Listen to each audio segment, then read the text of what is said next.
인생의 가장 깊은 고통은 원하는 것을 얻지 못할 때가 아니라 원하는 것을 얻었는데도 공허함이 채워지지 않을 때 찾아옵니다.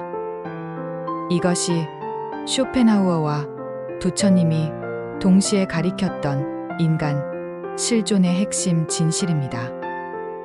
오늘은 동양과 서양의 두 위대한 사상가가 보여주는 삶의 지혜를 통해 우리의 남은 인생을 더 깊이 있게, 더 의미 있게 만드는 방법을 함께 찾아보려 합니다. 인생의 절반 이상을 걸어오신 여러분들께서는 이미 많은 것을 성취하셨을 것입니다. 가정을 이루고 자녀를 키우고 직장에서 성공을 거두었을 수도 있습니다. 하지만 문득 조용한 밤 홀로 남겨질 때면 이게 전부였을까? 라는 질문이 마음 한구석에서 울려 퍼지지는 않으십니까? 서구 철학의 비관주의자로 알려진 쇼펜하우어는 인생은 고통이다라고 말했습니다. 그의 이 말은 부처님의 첫 번째 고귀한 진리, 삶은 고통이다와 놀랍도록 일치합니다. 하지만 이 말은 단순한 절망의 표현이 아닙니다. 오히려 깊은 이해와 해방의 시작점입니다. 쇼펜하우어는 인간의 끝없는 욕망을 의지라고 불렀습니다. 우리는 항상 무언가를 원하고 얻고 다시 또 다른 것을 원하는 순환 속에 갇혀 있습니다. 그리고 불교의 가래는 바로 이 끝없는 갈증, 결코 채워지지 않는 욕망을 의미합니다. 여러분의 인생을 돌아보십시오. 젊은 시절, 좋은 대학에 들어가면 행복할 것이라 생각했습니다. 그 다음은 좋은 직장, 결혼, 집, 자녀의 성공. 끝없이 이어지는 목표들이 있었습니다. 그리고 그것들을 이루었을 때 잠시 기쁨이 찾아왔지만 곧 다시 무언가가 부족하다는 느낌이 찾아오지 않았습니까? 쇼펜하우어는 이렇게 말했습니다. 우리가 가진 것은 잠시 후면 식상해지고 우리가 가지지 못한 것은 끝없이 갈망의 대상이 된다. 불교의 가르침 역시 비슷합니다. 모든 고통은 집착에서 비롯된다. 그렇다면 이 고통의 순환에서 벗어날 방법은 없을까요? 쇼펜하우어와 부처님은 모두 해답을 제시했습니다. 쇼펜하우어는 예술, 연민, 금욕을 통해 의지로부터 일시적으로 해방될 수 있다고 보았습니다. 특히 그는 타인에 대한 연민과 자비를 강조했는데 이는 불교의 자비와 놀랍도록 유사합니다. 불교는 한 걸음 더 나아가 중도라는 개념을 제시합니다. 극단적인 쾌락주의도 극단적인 금욕주의도 아닌 균형 잡힌 삶의 방식입니다. 여러분이 50년, 60년 이상을 살아오시면서 깨달으셨을 것입니다.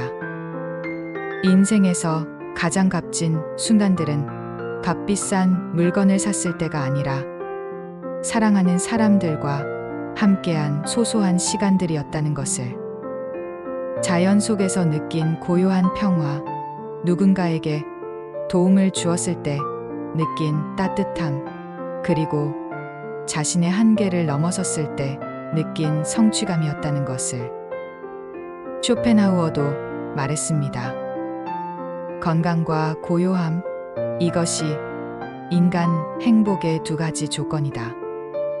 불교의 평온한 마음 상태인 열반과 맞닿아 있는 생각입니다. 인생의 후반부에 접어든 우리에게 필요한 것은 더 많은 소유물이 아닙니다.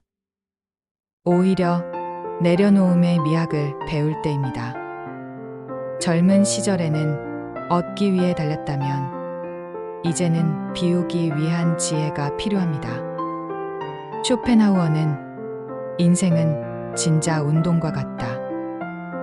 고통과 지루함 사이를 오간다고 말했습니다. 그리고 불교는 모든 것은 변한다고 가르칩니다. 이 두 가르침은 우리에게 집착을 내려놓고 변화를 받아들이라고 조언합니다. 여러분이 지금 어떤 어려움을 겪고 계시든 그건 역시 지나갈 것입니다. 몸의 아픔도, 관계의 상처도, 경제적 어려움도 모두 변화의 법칙 아래 있습니다. 문제는 그 고통 자체가 아니라 그 고통이 영원할 것이라는 우리의 착각입니다. 쇼펜하우어는 노년기에 이르러 조금 더 평화로운 관점을 발견했습니다. 그는 노년은 인생의 저녁이며 저녁에는 차분함과 평화가 찾아온다고 말했습니다. 불교 역시 노년을 지혜와 평온의 시기로 봅니다. 우리에게 남은 시간, 그것이 10년이든 30년이든 그 시간은 우리의 가장 지혜로운 시간이 될 수 있습니다. 더 이상 세상의 인정을 갈구하지 않고 젊음과 아름다움에 집착하지 않으며 소유에 대한 욕망에서 자유로워질 수 있는 시간입니다. 쇼펜하우어는 말합니다. 인생의 첫 40년이 우리 삶의 텍스트라면 나머지 30년은 그에 대한 해설이다. 이제 우리는 자신의 인생을 더 깊이 이해하고 그 의미를 발견할 기회를 갖게 된 것입니다. 불교의 가르침 중에 지금 이 순간을 강조하는 마음 챙김이 있습니다. 과거에 대한 후회와 미래에 대한 불안을 내려놓고 오직 현재에 충실하라는 가르침입니다. 쇼펜하우어 역시 현재만이 실재한다고 말했습니다. 여러분의 하루를 생각해 보십시오. 얼마나 많은 시간을 과거의 실수를 되새기거나 미래의 걱정거리를 생각하며 보내십니까? 그 시간 동안 우리는 지금 이 순간의 아름다움과 소중함을 놓치고 있는 것은 아닐까요?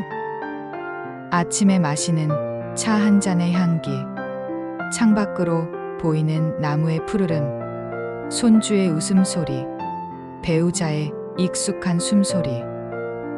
이 모든 것들이 우리에게 주어진 선물입니다. 하지만 우리는 너무 바쁘게 살거나 너무 많은 걱정에 사로잡혀 이런 소소한 행복을 놓치고 맙니다. 쇼펜하우어는 독서는 타인의 생각으로 자신의 머리를 채우는 것이다. 자유는 스스로 생각하는 것이다 라고 말했습니다. 불교 역시 경전에 의존하기보다 자신의 경험을 통한 깨달음을 강조합니다. 부처님은 자신이 자신의 등불이 되라고 가르쳤습니다. 이제 여러분은 충분한 인생 경험과 지혜를 갖고 계십니다. 책이나 다른 사람의 말에 의존하기보다 자신의 내면 깊은 곳에서 울려 퍼지는 목소리에 귀 기울여 보십시오. 여러분만의 진리, 여러분만의 지혜가 그곳에 있습니다. 쇼펜하우어는 인간관계에 대해서도 깊은 통찰을 남겼습니다. 고슴도치의 딜레마처럼 우리는 너무 가까우면 서로를 아프게 하고 너무 멀면 외로움을 느낀다. 이는 불교의 중도와도 연결됩니다. 적절한 거리를 유지하는 지혜가 필요합니다. 가족과의 관계에서도 마찬가지입니다. 자녀들에게 너무 간섭하면 관계가 상하고 너무 무관심하면 소원해집니다. 균형을 찾는 것이 중요합니다. 그리고 그 균형점은 나이가 들수록 경험이 쌓일수록 더 명확해집니다. 쇼펜하우어와 불교는 모두 명상의 중요성을 강조했습니다. 쇼펜하우어는 동양 철학, 특히 우파니샤드와 불교의 깊은 영향을 받았고 명상을 통한 내면의 평화를 중요시했습니다. 불교에서 명상은 깨달음의 핵심 수행법입니다. 하루에 단 10분이라도 좋습니다. 조용히 앉아 자신의 호흡에 집중해 보십시오. 들어오고 나가는 숨, 그 자연스러운 리듬을 느껴보십시오. 점차 마음이 고요해지고 생각의 폭풍이 잦아드는 것을 경험하게 될 것입니다. 쇼펜하우어는 대부분의 사람들은 타인의 불행을 보면서 위안을 얻는다고 했습니다. 이는 우리의 비교, 습관을 꼬집는 말입니다. 불교 역시 비교의 함정을 경계합니다. 남과 비교하는 순간, 우리는 지금 이 순간의 충만함을 놓치게 됩니다. 여러분의 인생은 오직 여러분만의 것입니다. 다른 사람과 비교할 필요가 없습니다. 같은 나이라고 해도 각자의 인생 여정은 다릅니다. 누군가는 일찍 성공하고 누군가는 늦게 피어납니다. 누군가는 화려한 꽃을 피우고 누군가는 소박하지만 깊은 향기를 남깁니다. 쇼펜하우어는 건강은 모든 것이 아니지만 건강 없이는 모든 것이 아무것도 아니다라고 말했습니다. 불교 역시 육체적 건강의 중요성을 인정합니다. 몸과 마음은 하나입니다. 나이가 들수록 건강의 소중함을 더 깊이 느끼게 됩니다. 젊었을 때는 당연하게 여겼던 것들이 이제는 감사의 대상이 됩니다. 아픔 없이 걸을 수 있는 것, 숨을 쉴 수 있는 것, 맛있는 음식을 즐길 수 있는 것. 이 모든 것이 축복입니다. 쇼펜하우어와 불교는 모두 자연과의 조화를 중요시했습니다. 쇼펜하우어는 자연 속에서 산책하며 많은 사상을 발전시켰고, 불교는 자연의 법칙을 깨닫는 것이 곧 진리를 깨닫는 것이라고 가르칩니다. 도시의 번잡함을 잠시 벗어나 자연 속에서 시간을 보내보십시오. 산책을 하며 나무들의 생명력을 느끼고 새들의 노래에 귀 기울이며 흐르는 물의 소리에 마음을 맡겨보십시오. 자연은 우리에게 많은 것을 가르쳐 줍니다. 쇼펜하우어는 삶의 의미는 고통의 의미를 찾는 것이라고 말했습니다. 불교 역시 고통을 피하기보다 그것을 이해하고 받아들이는 것이 중요하다고 가르칩니다. 여러분이 살아오면서 겪은 어려움들, 그것이 어떤 것이었든 그것들은 여러분을 더 강하고 더 지혜롭고 더 연민 있는 사람으로 만들었습니다. 고통 속에서 우리는 성장합니다. 상처는 우리를 더 깊은 인간으로 만듭니다. 쇼펜하우어는 노년기에 이렇게 말했습니다. 젊음의 엄청난 이점은 순간을 살 수 있다는 것이다. 노년의 장점은 경험을 통해 전체를 볼 수 있다는 것이다. 불교 역시 나이 듦을 지혜의 축적으로 봅니다. 여러분은 이제 인생의 큰 그림을 볼 수 있는 위치에 있습니다. 젊은이들이 보지 못하는 패턴을 볼 수 있고 즉각적인 만족을 넘어선 깊은 의미를 찾을 수 있습니다. 이것이 노년의 특권입니다. 쇼펜하우어와 불교는 모두 죽음에 대한 직면을 중요시합니다. 쇼펜하우어는 죽음에 대한 두려움은 삶에 대한 두려움의 다른 면일 뿐이라고 말했습니다. 불교는 무상을 통해 모든 것의 변화와 소멸을 받아들이라고 가르칩니다. 죽음을 의식하는 것은 우울한 일이 아닙니다. 오히려 삶을 더 소중히 여기게 만듭니다. 언젠가 떠나야 할 여행이라는 것을 알기에 오늘 하루하루가 더 빛납니다. 쇼펜하우어는 행복은 고통의 부재라고 말했습니다. 불교 역시 열반을 고통의 소멸 상태로 설명합니다. 이는 행복이 화려한 성취나 극단적인 쾌락이 아니라 마음의 평화에서 온다는 깊은 통찰입니다. 여러분의 남은 인생에서 가장 중요한 것은 외적인 성취보다 내적인 평화일 것입니다. 마음의 고요함, 영혼의 안정, 그리고 사랑하는 이들과의 조화로운 관계. 이것이 진정한 부입니다. 쇼펜하우어와 불교는 모두 자비의 중요성을 강조했습니다.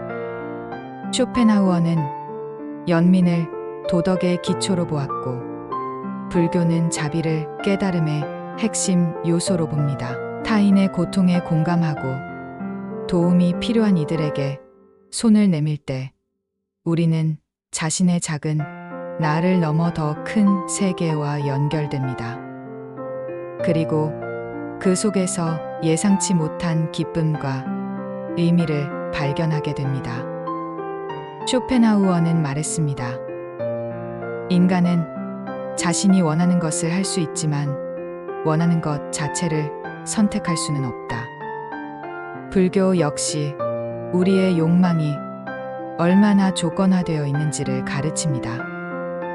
이제 우리는 자신의 진정한 욕망이 무엇인지 돌아볼 시간입니다.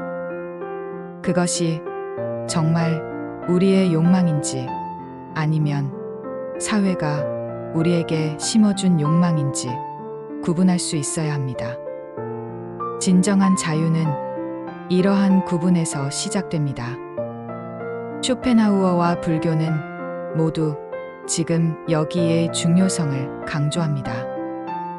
과거에 집착하거나 미래를 불안해하는 대신 현재 순간에 온전히 머무르는 것이 행복의 비결입니다. 오늘 밤 잠자리에 들기 전에 하루를 돌아보며 감사한 것들을 세어보십시오. 작은 것부터 시작하세요. 맛있는 식사, 따뜻한 대화, 아름다운 풍경. 감사함을 느낄 때 우리의 마음은 충만해집니다. 쇼펜하우어는 삶은 고통스럽지만 그 고통을 이해하면 견딜 만해진다고 말했습니다. 불교의 고진멸도, 즉 사성제도, 고통의 이해를 통한 해방을 가르칩니다. 여러분의 삶에서 경험한 고통들은 이제 여러분의 지혜가 되었습니다. 그 지혜를 젊은 세대와 나누어 보십시오. 여러분의 경험은 그들에게 소중한 등불이 될 것입니다. 쇼펜하우어와 불교는 모두 내려놓음의 미학을 가르칩니다. 집착을 버리고 소유욕에서 자유로워질 때 진정한 행복이 찾아옵니다. 이제 우리는 소유보다 존재에, 경쟁보다 연결에, 성취보다 의미에 집중할 시간입니다. 이 인생의 황혼기는 새로운 시작이 될 수 있습니다. 더 가볍게, 더 자유롭게, 더 충만하게 살 수 있는 시간입니다. 늦게 찾아온 깨달음은 오히려 더 깊고 더 진실합니다. 왜냐하면 그것은 책에서 배운 것이 아니라 살아낸 경험에서 우러나온 것이기 때문입니다. 여러분의 삶 자체가 하나의 철학이고 하나의 가르침입니다. 쇼펜하우어와 부처님의 가르침을 통해 우리는 알게 됩니다. 진정한 행복은 외부에 있지 않고 내면에 있다는 것을. 그리고 그 행복은 지금 이 순간 여러분의 손 안에 있습니다. 고맙습니다.